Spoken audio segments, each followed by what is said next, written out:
Konting kending na lang, Pasko na, include this recipe for your Noche Buena. This is my new version of lasagna. Recipe sa inyong pang Noche Buena. Grabe, napakasarap. Napaka-perfect nito sa ating handaan.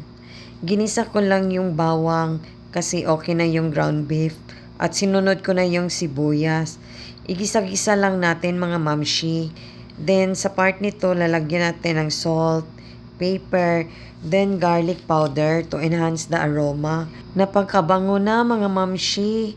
Pag okay na, ilalagay na natin yung spaghetti sauce. Then lagyan natin ng Knorr cubes, pampalasa.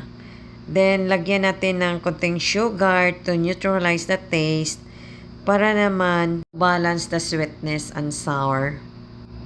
And of course, lagyan natin ng water. Sakto-sakto lang. Sakto-sakto lang mga mamshi para maluto yung ating pasta. Ganito po ginawa ko sa pasta. Then pagkatapos, tatakpan na natin mga mamshi. Pakuluan ng konti ng ilang minuto at ganito na ang itsura ng ating pasta. Sarap-sarap na no?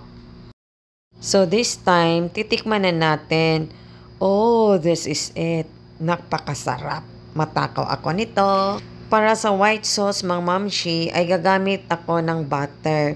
Tunawin lang natin ito at isunod na natin ang quick melt cheese. Ito ang magbigay pagpasarap ng ating sauce. Pag natunaw na, lagyan na natin ng fresh milk or pwede rin evaporated milk para mas malasa ang ating white sauce. Then, nag-add lang ako ng garlic powder. Mix lang ng mix. Halo ng halo para totally dissolve yung mixture. Then, add tayo ng ground pepper. At syempre, para malapot yung ating sauce, lagyan natin ng cornstarch. Mabilisan ang paghalo nito mga mamshi para hindi masunog ang ating white sauce. And of course, luhi tayo mga mamshi. At pag ganito na ang consistency, pwede na natin hanguin at ilagay na natin sa ating lasagna. After na ilagay ng white sauce, nilagay ko na yung mozzarella cheese. Grabe, napakasarap.